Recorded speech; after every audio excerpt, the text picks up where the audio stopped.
बघ, मी तुझ्यासाठी काय आणलंय. हे काय आहे ती? अगं असं काय करतेस? ही पुस्तके आहेत, या पुस्तकांचं वाचन कर. इश्श, आता ह्या वयात कसं वाटेल ते? हे बघ सावित्री, तू मला लग्नाच्या वेळेस वचन दिलं होतंस, आता नाही म्हणू नकोस. हे तुला करावंच लागेल. आजपासून तुझा अभ्यास सुरू. अहो, पण लोक काय म्हणतील? किती बदनामी होईल आपली. लोक तू करतील आपल्यावर. स्त्रिया या घरातल्या कामातच बऱ्या वाटतात, असं बाहेर जाऊन नाही हो. बरं असू द्या, ही पुस्तके राहू द्या बाजूला, मला लई काम आहेत. अरे बाळा, गप माझ्या सोन्या, तुला काय हवंय? का रडतय? अगं बाई, ह्याचं अंग लय तापले या. हे पण घरी नाहीत, आता मी काय करू? सावित्री, अगं ये सावित्री, किती रडतोय तुझं बाळ? काय झालंय त्याला? वय ग पारू, रात्रीपासून लय रडायला लागले बघ. काय ठाऊक काय झालं या? अंग बी लय तापलं या. अगं सावित्री, अगं याचं अंग तर इस्तवणी तापलं या. वय ग पारू, आता मी काय करू? अगं सावित्री, ही तर भूतबाधा आहे, भूतबाधा. काय भूतबाधा? माझ्या लेकराला भूताने झपटले? नाही नाही, असं होऊच शकत नाही. होय सावित्री, असं झालंय. याच्या पापण्या बघ कशा लहान झाल्यात. मग आता मी काय करू? हे पण घरी नाही. अगं तुझं पोरगं लय तापलंय. आता रडत बसू नकोस, वेळ वाया घालू नकोस. आपल्या गावाबाहेर मांत्रिक बाबा आले, लय जालीम उपाय करतात ते. त्यांच्याकडे घेऊन जा त्याला. म्हटलं तर मी येते तुझ्या संग. होय होय, चल लवकर, माझं लेकरू लय तापलंय या. बाबा, हे बघा, एक बाई आपल्या बाळाला घेऊन येत आहे आपल्याकडे. म्हणजे आज आपली कमाई होणार. बाबा, माझ्या बाळाला वाचवा बाबा, माझ्या बाळाला वाचवा. त्याचा तळासारखं तापले बाबा, काहीतरी करा बाबा, काहीतरी करा. तुझ्या बाळाला भूतबाधा झाली या. कसली भूतबाधा बाबा? बाई, तुझ्या बाळाला विहिरीतल्या भूताने झपटलंय. काय? विहिरीतल्या भूताने? मग काहीतरी उपाय सुचवा बाबा, मी माझ्या बाळासाठी काय पण करीन. बाई, तू काळजी करू नकोस, बाबांवर विश्वास ठेव, सगळं काही चांगलं होईल. थोडा धीर धर. कसा धीर धरू बाबा, कसा धीर धरू? तुला तुझ्या बाळासाठी बळी द्यावा लागेल, म्हणजे तुला एक बकऱ्याचा नैवेद्य द्यावा लागेल. ठीक आहे बाबा, मी माझ्या बाळासाठी वाटते ते करेन, पण माझं बाळ वाचलं पाहिजे. माझ्या बाळाला वाचलं बाबा. बाई, तुला काय करायची गरज नाही, तू फक्त पैसे दे, नैवेद्य आम्ही करू. ठीक आहे बाबा, मी वाटतं तेवढं पैसे देईन, पण माझं बाळ वाचलं पाहिजे. हे घे अंगारा, दिवसातलं 2 वेळेस लावत जा बाळाला. बाबा,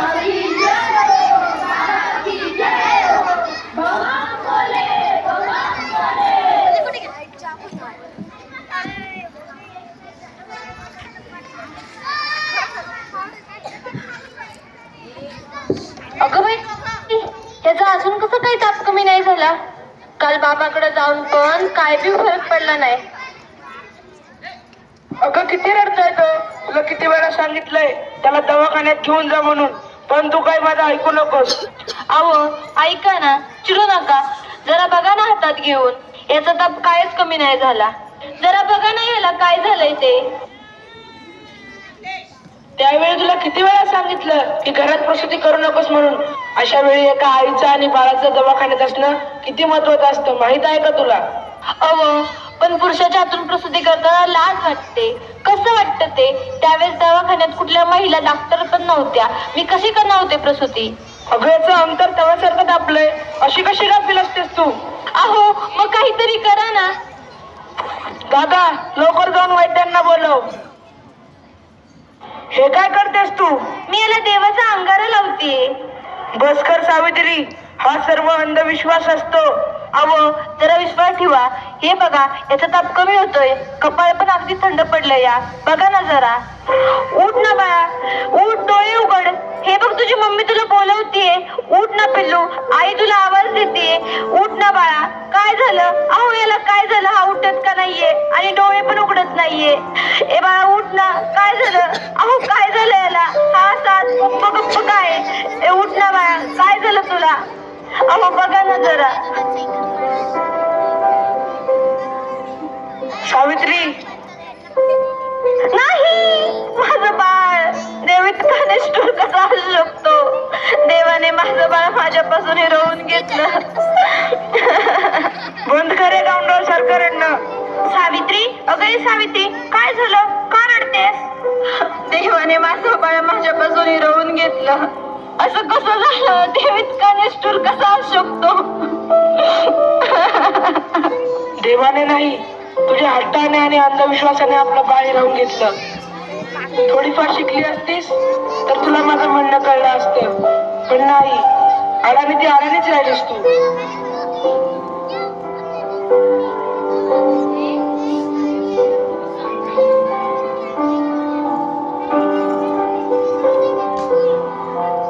आता मी अडाणी नाही राहणार मी अडाणी. मी शिकेन, मी नक्की शिकेन. कारण उद्या एखाद्या कोणी आईला उपचाराच्या कमतरतेमुळे आपल्या बाळाला मुकावे लागणार नाही. मी शिकेन, मी नक्की शिकेन. शाबास सावित्री, शाबास. मला तुझ्याकडून हीच अपेक्षा होती.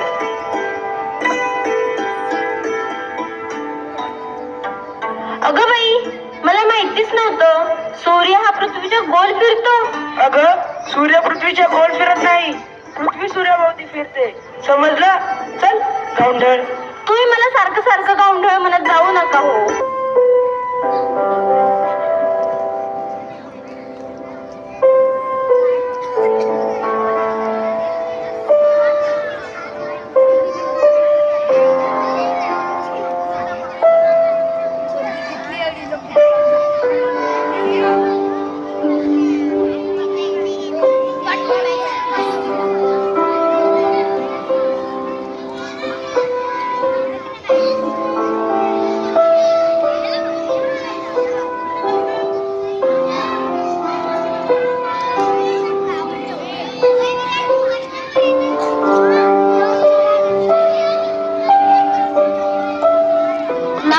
सगळी विकून खाल्ली आहे या सावित्रीने.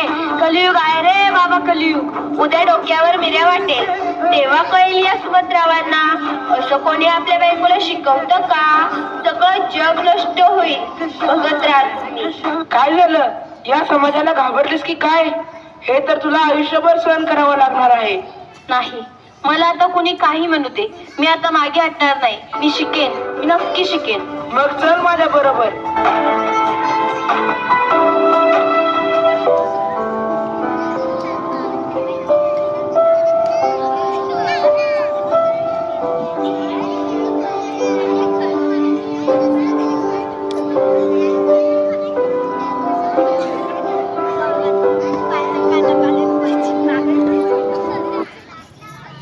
सावित्री, तुला शिष्यवृत्ती मिळाली आहे. तुला अमेरिकेला जावं लागेल. हे घे तुझं अमेरिकेचं तिकीट. काय? अहो पण तुम्ही, मला हे एकटीला कसं शक्य होईल? सावित्री, अगं तू स्वतःला एवढी कमी का समजतेस? मग एवढे शिकून परिश्रम घेऊन काय उपयोग? गावंढळ ती गावंढळच राहिलीस तू. आता मी गावंढळ राहिले नाही.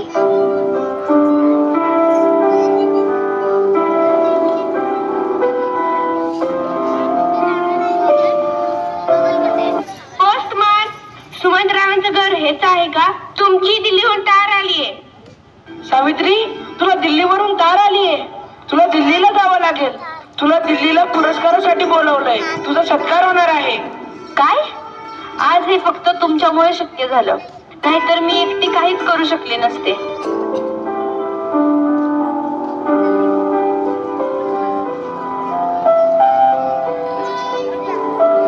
Congratulations, keep it up. महिलांचा सन्मान वाढवला तुम्ही. आज माझ्या हातात ही डॉक्टरकीची पदवी नसून उद्याच्या त्या सोनेरी क्षणाची चावी आहे, ज्याच्यावर आजपर्यंत फक्त अंधविश्वास व नकारवक्तेचे कुलूप लागले होते. माझ्या देशात अशा अनेक महिला आहेत ज्यांची स्वप्न चुलीच्या धुरात हरवून गेली आहेत. मला असं वाटतं ही स्वप्नांची पतंग खुल्या आकाशात उडावी आणि प्रत्येक घरात सुमंतराव असावे, कारण हे या पतंगाच्या दोऱ्याला कधीच कापू देऊ नये. हे करणं खूप अवघड तर आहेच, पण अशक्यही नाही. सावित्री, चुकलं माझं, मला माफ कर. मी तुला नाही नाही ते बोलले. तू आज शिकून समाजाला धडा शिकवलास. आम्ही काय अडाणी त्या अडाणीच राहिलो. आता आम्ही पण शिकणार. खरं सावित्री, चुकलं आमचं, माफ करा आम्हाला.